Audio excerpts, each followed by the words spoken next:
Hello, and welcome to Women in Business, where we interview entrepreneurs and senior managers and show you the strengths, successes, obstacles, and roadblocks women experience in business. Since I believe every person in business needs to be visible, I'd like to invite you to watch www.sob6, that's the number 6, tips.com, which will give you some valuable information should you get the call to be on radio or TV, which I think is extremely important. If you'd like to contact me personally, drop me a line at Gayle Carson, that's Gayle, Gayle Carson 13 at gmail.com, or go to my website, www.spunkyoldbroad.com, and sign up for my weekly newsletter. My guest today is Danielle Fitzpatrick-Clark.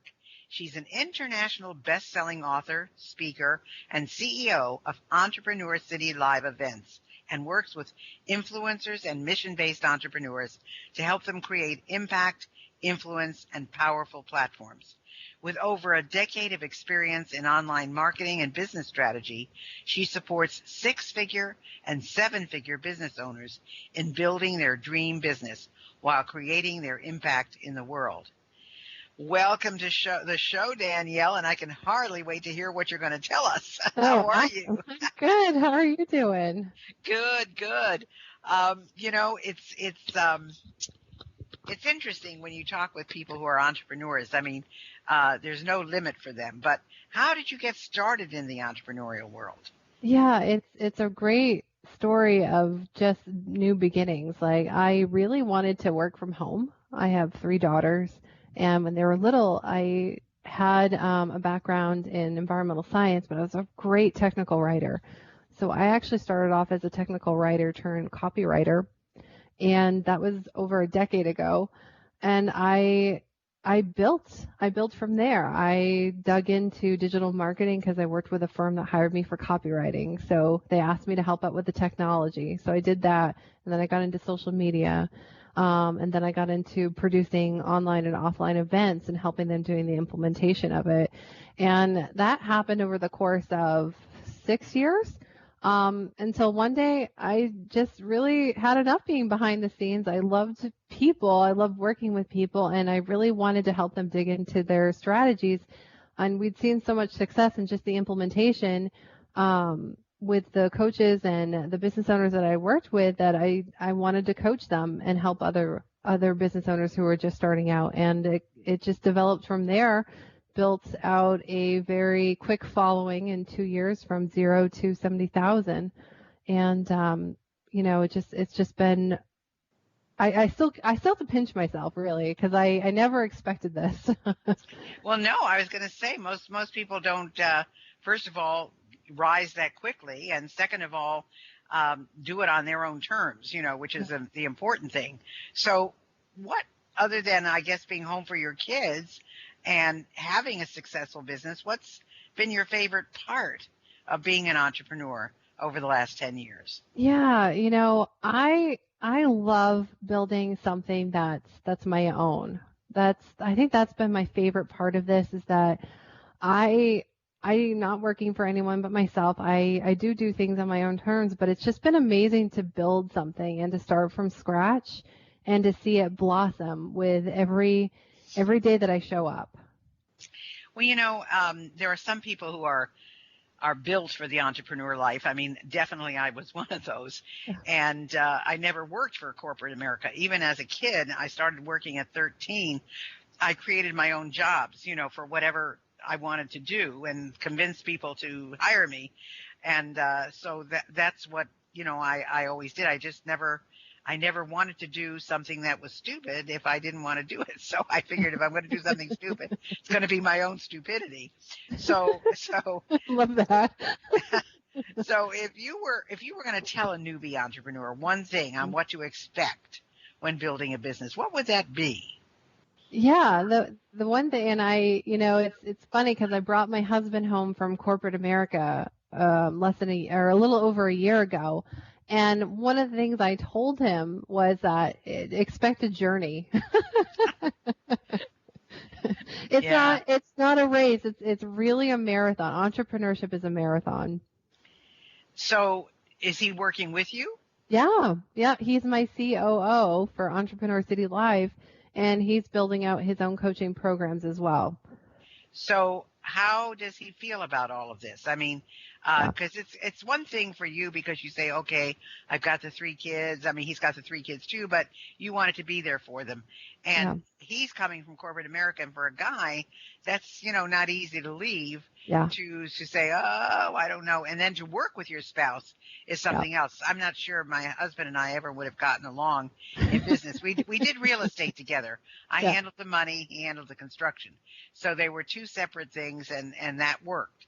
Yeah. But I'm not sure how I would have gotten along because we had different styles, totally different styles. Yeah. But so what would you say, other than it's a marathon? Is there anything else that a newbie should look out for? Yeah. And I think that, from what I learned from him, it was a wonderful experience too. It kind of brought me back to what it's like to come home from corporate, because I worked in corporate America and I've forgotten. It's been so long. So one of the other things I would say is that really tap into what lights you up. So what it is that you're passionate about and what you're good at, and remember that what it is that you're naturally good at and you love to do doesn't come easily to most people. Well, that's true. I mean, because most people don't take the time to even ask themselves, Yeah. what do I do well, or what would I like to be doing? Yeah. So when you market yourself, because you're technically competent, so you market yourself online. I am not. What is the one thing you think that entrepreneurs skip over? Yeah, the one thing that they skip over is to take themselves out of the equation. When it comes to marketing themselves, a lot of times entrepreneurs think, well, I just got to tell everybody what I'm really great at. And, everyone's telling me to say that this is what I do, and be very clear on that messaging. And the one thing that they skip over is like, that's great. We love to have our own gifts, but really bring in your customer and what it is that they absolutely need from you with your gifts. So we forget sometimes that it's in a business, it's not, our money comes from people buying from us. And yes, they're buying us, but they're also buying the solution that only we can provide them. And in order for us to really show up for them, we have to take our own perspectives out of the equation a lot and really step into their shoes and what they need and how you can help them. It's so interesting you say that. The other day, I did something for the first time. Yeah. I gave a speech to a group over Zoom. Now, if you don't think that's a little bit different, I tell you it was for me, until we got the speakers where they needed to be, the audio. But it was interesting because I said, I left time at the end for questions. And a woman said, because she knows I do podcasts and she knows I do radio shows and so forth. She said, well, I'm a life coach, and, I've written this book and it's really good on blah, blah, blah, blah, blah. And I really want to get it out there, and I don't know how to approach a producer, et cetera. And I said, whoa, okay, this is what you need to do. I said, give them your name, say you're an expert give them the title of your book, and then what you bring to their audience. And I said, it shouldn't be more than 4 lines. And she said, whoa. And I said, yeah, because they don't have time for any more than that. And they're not going to hear you after those first 4 lines. Yeah. So, the problem is people just kind of regurgitate everything, out of their mouths rather than getting to the nitty gritty of what the customer really wants. So you're right on target there. So what would you say then are the top 3 things that you need to start with before you do anything else? Yeah. And I know a lot of marketers will say you need a website, you need social media and all that. And I take a different approach. Like what I really tell people is, like, first and foremost, really discover your gifts, like what it is you're great at. Take personality tests if you are having a hard time answering that question. And sometimes, a lot of people don't know even where to start with their gifts. And that's why I love, like, some personality tests to see, like, what is it I'm really strong at? Does that resonate with me? And okay. And then also, what are some of the areas that you use your gift in just every day? Like, some of us are just it's not me, that's why I say some of us, are really organized and just know how to do all that. My husband's a great example. He is super organized and knows exactly how to be the most efficient in his day. That's not me. But that's a gift. That's a gift that's really hard for me, and I tell him that all the time. But that's something that he is utilizing when he's creating his own coaching packages. So knowing what your gifts are is probably the first thing that I would tell people to do before they do the branding, before they do the website, because if they haven't even discovered that gift, how are they supposed to show up for their clients and tell them what they do? The second thing is like, instead of doing a website and all that copy and all that stuff, discover who you serve best. And I say who you serve best rather than who you serve. Because I've asked that question. I'm like, well, who do you serve? Who do you work best with? And they say, well, everyone, or, oh, I work with coaches. I'm like, that's great. What kind of coaches do you work extremely well with and you have the best results? And a lot of times I discover that people work best with coaches in their niche and who are 2 steps behind them. That's where they have the most success for their clients, is those types of coaches or niches. So knowing who you serve best, not who you can serve. And the third thing is, I tell people, I'm like, keep in mind that you're not going to be able to be the end all for your clients. What we're looking for in the entrepreneurial industry isn't so much of a one size fits all. We're really looking for that one special shoe that fits us perfectly and feels so good when we step into it. In our coaches and consultants and service-based business owners, we want it to be extremely aligned, and it's another way for us to stand out. So if we know exactly how we serve our clients, what it is we're really gifted at, we can also discover what are the gaps. And the gaps, there's a wonderful opportunity, either where you can develop those skills and offer to them down the road, or where you can seek out partnerships with other people who fill those gaps.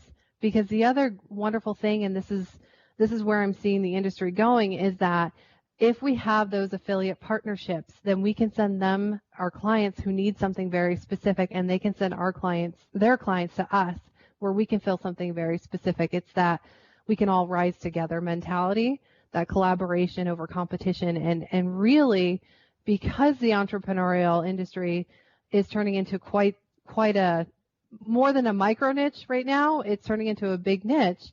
This is how people are going to really start to shine, is the partnerships they make. So that's where I would start too, is acknowledging where I can serve my clients best and where I can't, so then I know how to fill in the gaps.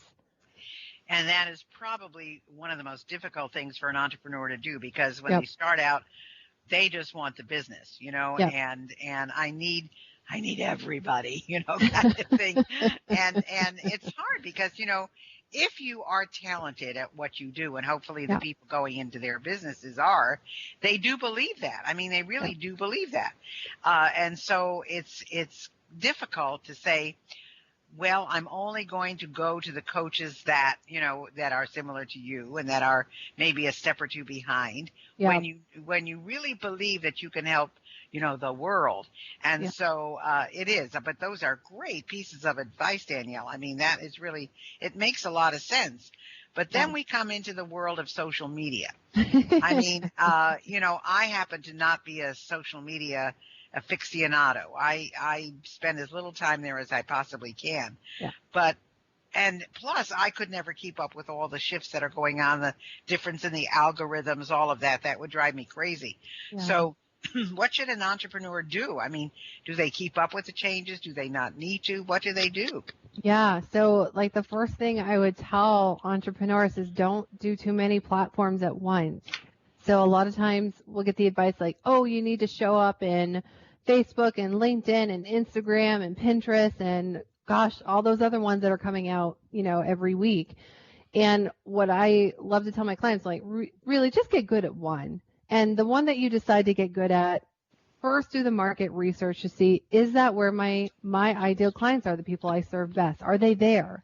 Because they may not be on Facebook. They may be on LinkedIn. They may not be on Instagram. They may be, on Twitter. So discovering that first and foremost, is probably the best way to start your social media platforms. And really, even if you've been in business for a while, and you're trying to bulk up your social media platforms, I would still say the same thing. Start with one, get really good, get that to where you want it to go, and then move on to the next one.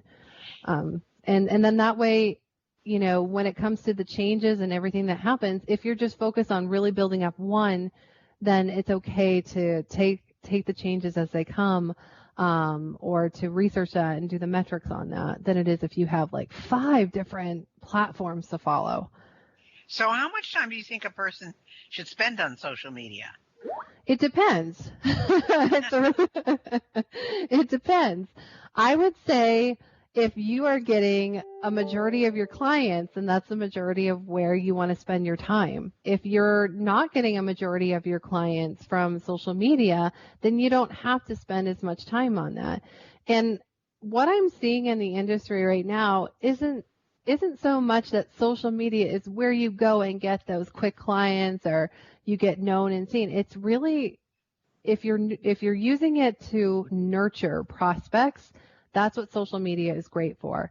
So I really recommend, of course, spending a little time on social media. I wouldn't say more than an hour a day, and focus more on adding value on the social media platform that you're using and adding value to those people that you serve best. So really going back to that customer-centric focus on, today I'm going to give some information and serve those I serve best. You know, give them something that will get them to the next step, closer to calling me or setting up a call with me and working with me.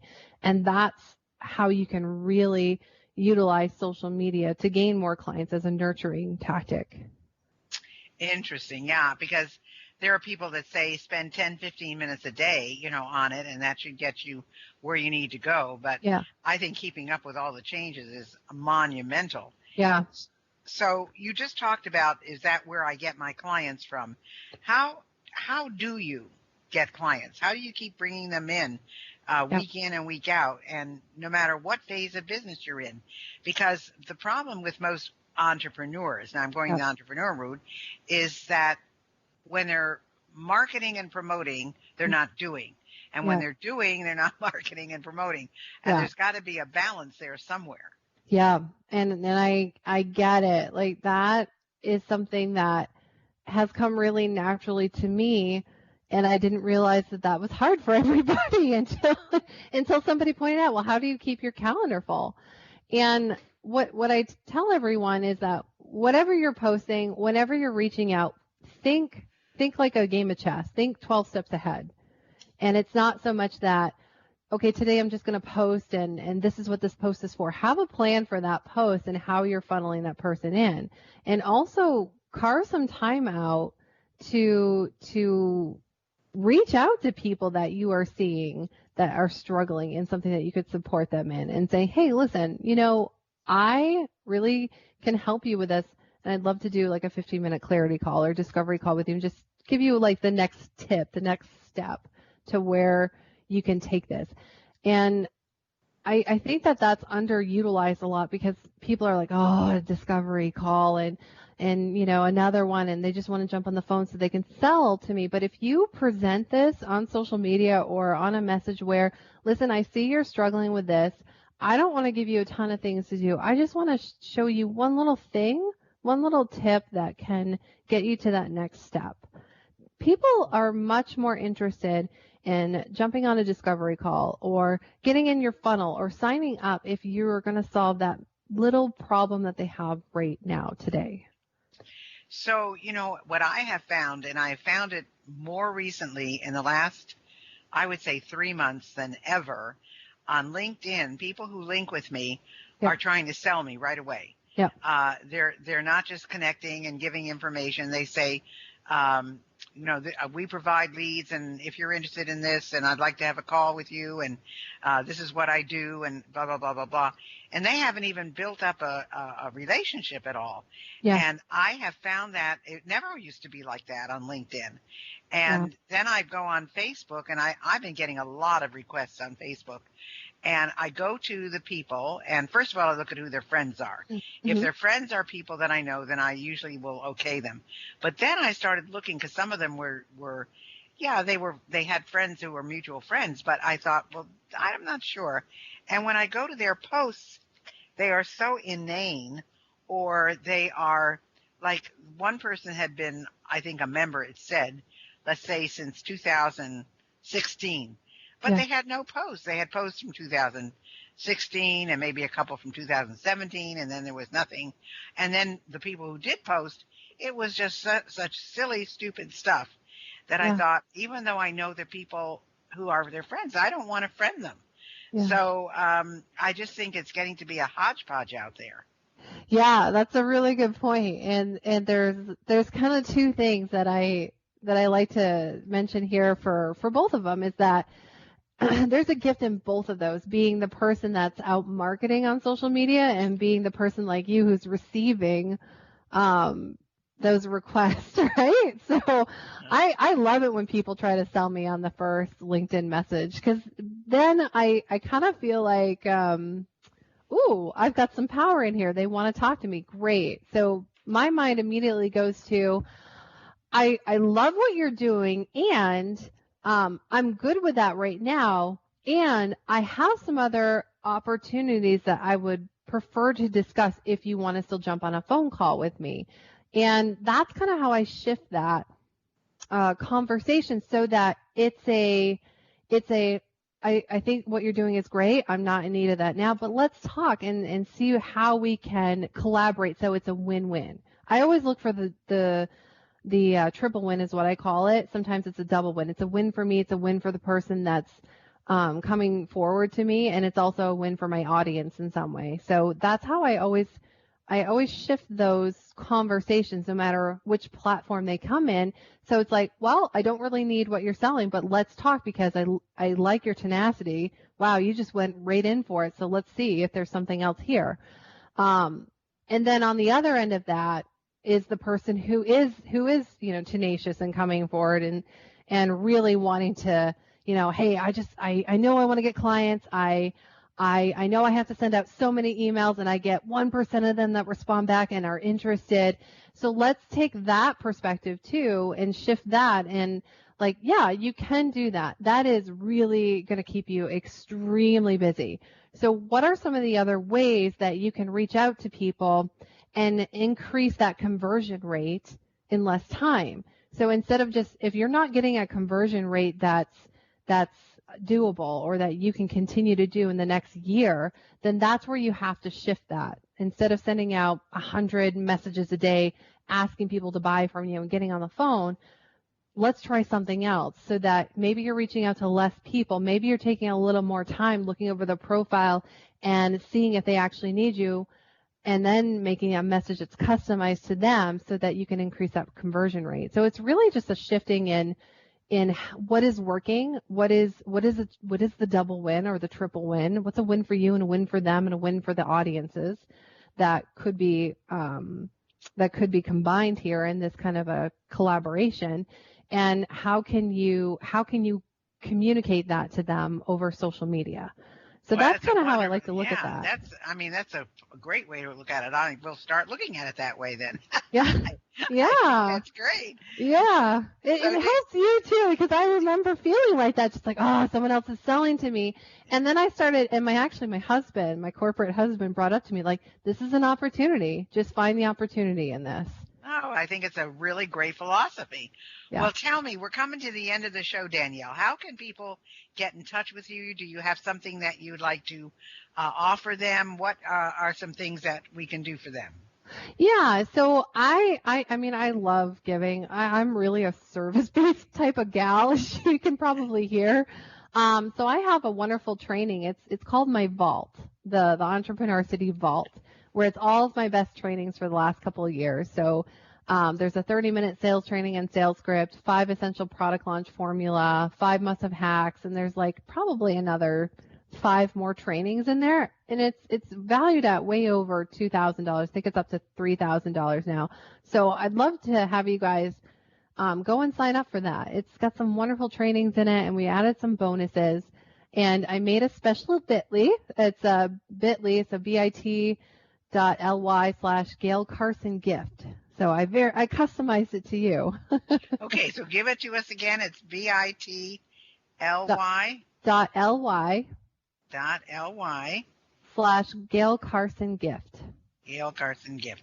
Okay, folks, I hope that you got that. Let's do it again. It's bit.ly / Gayle Carson gift. So did I get it right? That's right. Okay, and what is your website, Danielle? Where can they find you? Yeah, so we're going through a rebranding, but they can go and check out our live event page, which is entrepreneurcitylive.com. entrepreneurcitylive.com. Yep. Great. It makes me feel like you are an event planning firm. Well, we definitely love to host. we are hosts. Like, that's just my husband and I. We both love people. We've got 3 daughters, big family. We're getting more pets they all come in. So we love to be the hosts. That's fantastic. That's great. Well, folks, you've heard it here. Let's give your website one more time, Danielle. Yeah, it's entrepreneurcitylive.com. entrepreneurcitylive.com.